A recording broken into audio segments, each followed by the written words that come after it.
श्री राम जय जय राम, मन हो जा दीवाना रे, राम जी के चरणन में प्रणाम। बेटा प्रसन्न रहो। बहुत दुखी चल रहा है आजकल, हम बता नहीं सकत कछु तुम्हें। अच्छा बेटा, कहाँ से आए बेटा? करेल ते आए। अच्छा, तो का परेशानी बेटा? अब हम सुधरे चल रहे बनाए, तो लोग बाग जा कह रहे सुधर के नहीं चल रहा। अब बताओ बनाए सुधर जाए, हम क्या करें? बनाए मत सुधरो, सवेरे उठो, माता पिता के पैर छुओ, हनुमान चालीसा पढ़ो बेटा, और गलत बच्चों के साथ गलत संगत में मत पढ़ो।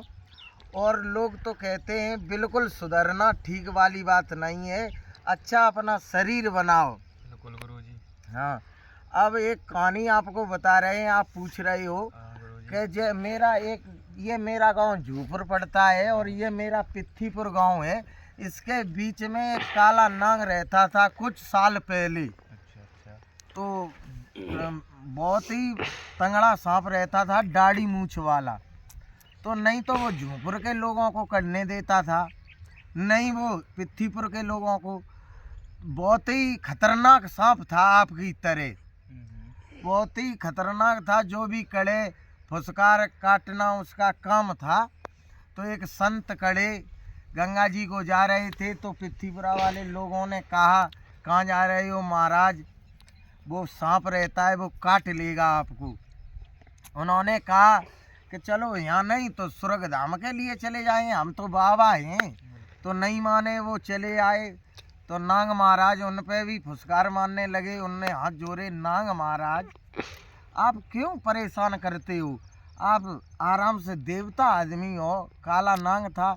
जब उन्होंने ऐसी बात कही तो तिरवाचा भरवा ली कि आज के बाद किसी को काटोगे नहीं, राम भजन करो, आप क्यों परेशान कर रहे हो किसी को?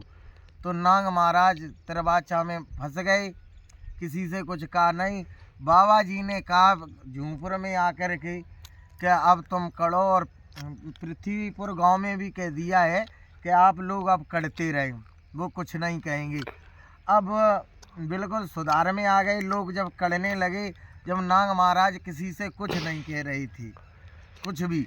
अब छोटे छोटे बच्चे भी जाते, वो भी डीम मारते नाग महाराज को, कहीं डंडे मारते। जब वो कहते ही नहीं राम भजन में लग गए, कहीं उनको उठाया डंडे से, कहीं बिरिया पे फेंक दिया, वहाँ से उतार लिया। तो बहुत ही परेशान, सब दे फूट डारी उनकी। महाराज जी गंगा जी नहाए के आए, बाबा जी ने कहा यहाँ पे आए, लौट करके देखा आके उन्होंने कहा एक नाग महाराज रहते थे, वो कहाँ हैं? जो पता किया तो नाग महाराज डरे नीचे, वहाँ पे चिट्ठी लगी उनके शरीर पे। उन्हें कही महाराज ये बताओ जो हालत कुन्ने कर दी कि आप ही तो कह गए थे किसी से कुछ कहना नहीं, सो हमने बिल्कुल सुधार में चले। तो उन्होंने कहा इतने सुधार में मैंने किसी से कहा नहीं, बच्चे छोटे छोटे आए, उन्होंने डीम कंकड़ियाँ मारी, मेरी शरीर की ये हालत कर दी। तो महाराज जी ने कहा ये नहीं कह गए थे मैं तुमको कि बिल्कुल सुधर जाना, फुसकार तो मारते रहते जो आज चिट्टी न शरीर खा जाती।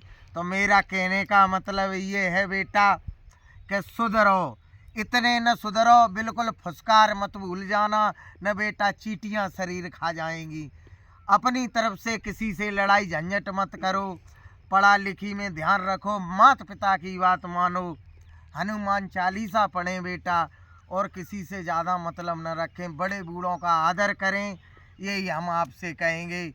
और आपको सफलता पूर्णतः मिलेगी बेटा, हमारा आशीर्वाद है। जय हो गुरुदेव, बजरंग बली की जय। नहीं कहूँ संकट नहीं कहूँ कुत्तों की भीड़ में कभी शेर डरा नहीं करते, हनुमान जी के वक्त किसी के बाप से डरा नहीं करते।